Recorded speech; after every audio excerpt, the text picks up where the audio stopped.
दोस्तों नमस्कार, मैं हूं राम कुमार राही। आप देख रहे हैं यूट्यूब चैनल सोशल राही। आज हमारे बीच में पुनः बीएसपी के वरिष्ठ कार्यकर्ता कमल दोहरे जी हैं।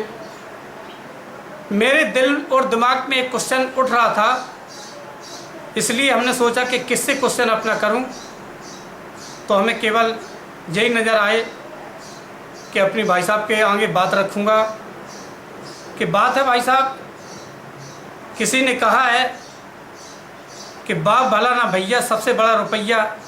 हमने ये ज़्यादातर देखी है तो अपने बीएसपी बहुजन समाज पार्टी में देख रहे हैं।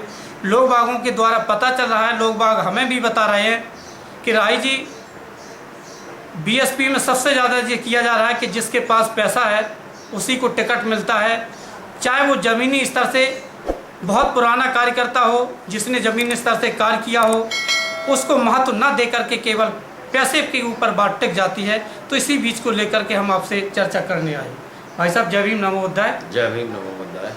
तो सर जी इस क्वेश्चन का हमारा हल कीजिएगा कि बाप भला ना भैया सबसे बड़ा रुपया जो बीएसपी में चल रहा है, तो आपका क्या कहना है इसके बारे में? देखिए राही जी,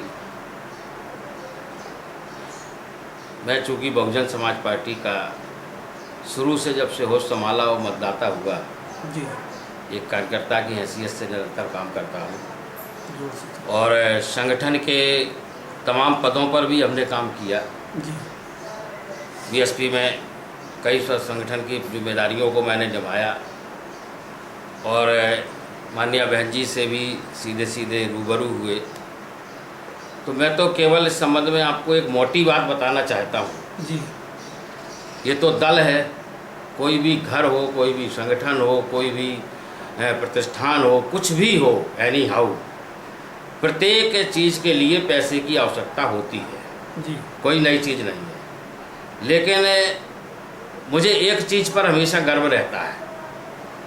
अभी पार्लियामेंट का चुनाव हुआ, ये 2021 चल रही है, 19 में हुआ जी। और इसके पहले 17 में विधानसभा का उत्तर प्रदेश में चुनाव हुआ। तो अभी लेटेस्ट पार्लियामेंट का हुआ, तो हम उसी का लगभग अगर उदाहरण दें तो पूरे पार्लियामेंट के चुनाव में भारतीय जनता पार्टी, कांग्रेस पार्टी के लोगों ने, हमें अपनी उम्मीद है कि कम से कम नहीं तो इन लोगों के 100 150 हेलीकॉप्टर पूरे देश में चुनाव प्रचार की अभियान में घूमे जी। हेलीकॉप्टर, बहुत बड़ी बड़ी रैलियां की गई जिसमें पानी की बिसलरी बोतलें, लंच के पैकेट इत्यादि तमाम चीज़ें इनकी मुहैया कराई जाती रहीं। जी। अन्य दलों के लोग ही ये सब आरोप लगाते हैं।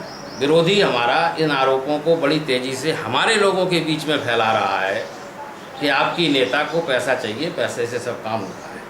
ये विरोधियों का काम है निरंतर फैलाने का। जी। लेकिन हम ये बताना चाहते हैं लोगों को आपके माध्यम से जी।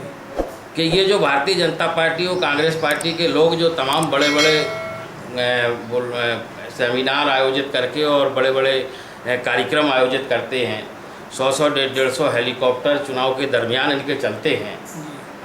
हमारी पार्टी में तो एक हेलीकॉप्टर चल पाता है, एक आध दो दिन के लिए, भले माननीय सतीश मिश्रा या अन्य एक दो लोग चले आए उनके साथ में, मतलब हम लोग नहीं खर्चा कर पाते उतना, तो कम चल पाते हैं। जबकि इनकी अपेक्षा अंतर है काफ़ी। और इनके यहाँ बाल लाइटिंग में मैंने देखा, दीवालों पे लिखा कि भारतीय जनता पार्टी का इस नंबर पे मिस कॉल करिए और मेंबर बनिए। तो इनके यहाँ तो मिस कॉल से सदस्यता मिलती है।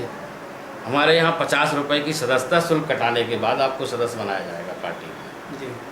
तो हम सदस्यता अभियान भी चलाते हैं। हम यदि पार्टी के अपने कार्यकर्ताओं से बहुजन समाज पार्टी पैसा लेती है तो उसका एक बहुत बड़ा असर भी पड़ता है। हम आपको उसका बताएं कि कोई भी दल हो, भारतीय जनता पार्टी, कांग्रेस पार्टी या अन्य कोई विरोधी दल देश के अंदर, पैसा सबका खर्च होता है। ऐसा नहीं है कि बीएसपी को कर चल रही है तो बीएसपी में भी पैसा लगेगा, बीजेपी चल रही है तो बीजेपी में लगेगा, कांग्रेस चल रही है तो कांग्रेस में लगेगा, सभी दलों में लगेगा।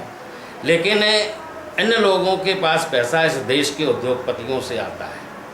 ये सब लोग आज जान रहे हैं। आप सबको पता है रिलायंस का कितना कारोबार, सीधा अंबानी को क्या क्या दिया गया, कितने उद्योग, देश के टॉपेस्ट उद्योगपति। ये बुंदेलखंड में हम निवास करते हैं, यहाँ तो कोई है ही नहीं उस लेवल का आदमी। तो जो टॉपेस्ट उद्योगपति हैं, जो जिनके पैसे को लेकर के ये चुनाव में जाते हैं और चुनाव के दौरान उसको अनाप शनाप खर्च करके सत्ता प्राप्त करते हैं, तो जब सत्ता प्राप्त कर लेते हैं तो सत्ता के बाद पार्लियामेंट के अंदर जहाँ पर हमारी इकोनॉमिक पॉलिसी बनती है, आर्थिक नीति तैयार होती है देश के गरीबों के हित में, आम जनमानस के हित में, तो वो इकोनॉमिक पॉलिसी जो गरीबों के हित में बननी चाहिए, जनता के हित में बननी चाहिए, वो जनता के हित में नहीं बनती है। वो ऐसे लोगों के हित में बनती है कि जिन्होंने तुमको पैसा दिया है, जिन्होंने तुम्हारी सरकार बनवाई है, तो ये उनके लिए काम करते हैं, उनके ऋणों को माफ़ करते हैं, उनके कर्जे को माफ़ करते हैं, उनको तरह तरह का सपोर्ट देते हैं, उनको तमाम अपने सरकारी प्रतिष्ठानों को बेच देते हैं, उनके हवाले कर देते हैं, उनको लाभ पहुंचाने का काम करते हैं। कोई भी व्यापारी पैसा देगा तो वसूलेगा, कोशिश ये करता है कि डबल हो जाए, ट्रिपल हो जाए। अभी तत्कालीन तो ये पोजीशन है कि कई गुना संपत्ति बढ़ गई लोगों की। लेकिन मैं इस बात के लिए माननीय कांसीराम से लेकर माननीय बहन जी को बहुत ज़्यादा धन्यवाद देता हूँ। मैं समाज के लोगों को ये बताना चाहता हूँ कि उनकी बदौलत ऐसा नहीं है कि पैसा अगर वो चाहें तो वो भी उद्योगपतियों से ले सकती है, वो भी गुंडे माफियों से ले सकती है, बीएसपी भी ले सकती है। लेकिन अगर बीएसपी इन लोगों से पैसा ले लेगी तो जब पार्लियामेंट के अंदर या असेंबली के अंदर या सरकार बनने के बाद जो हमको पावर मिलेगी, उस पावर का इस्तेमाल फिर जनता के हित में ना करते हुए इन लोगों के हित में करना पड़ेगा। एक कहावत है बुंदेलखंड के हैं कि जो आदमी तुम्हारी मदद करेगा तो उसकी बात माननी पड़ेगी। हमारे यहाँ अगर कोई आटा ख़त्म हो जाए और ये कोरोना चल रहा, मान लो लॉकडाउन लगा है, किसी पड़ोसी से अगर हम आटा ले लें कि भाई मेरे पास खाने को नहीं है, तुम दे दो थोड़े दिन के लिए, सही। अगर उसको कभी कोई काम पड़ेगा तो मुझे भी खड़ा होना पड़ेगा। बिल्कुल होना पड़ेगा। तो स्वाभाविक सी प्रक्रिया है, जिससे आप लेंगे तो उसके लिए काम करना पड़ेगा। सही बात। मैं तो इस पे फक्र हूँ और बहुत मजबूती तरीके से, मुझे कोई इसमें गुरेज नहीं है कि माननीय बहन जी अगर बहुजन समाज पार्टी के कार्यकर्ता से पार्टी फंड में जन्मदिन पे या सदस्यता में या अन्य किसी उसमें पैसा लेती हैं तो जनता के हित में वो काम भी किया जाता है। किसी उद्योगपति और धन्ना सेठ और माफिया गुंडा के हित में काम बहन जी नहीं करती हैं। ये चीज़ बहुत बड़ी चीज़ है। इसको जब भी लोगों के समझ में आ जाएगा उस दिन बहुजन समाज पार्टी इस देश की मतलब सरकार में शामिल होगी, वो माननीय बहन जी प्रधानमंत्री होंगे। तो मैं तो यही कहना चाहूँगा। बहुत अच्छी बात है। कोई इसमें नहीं है। जय भीम, नमो बुद्धाय।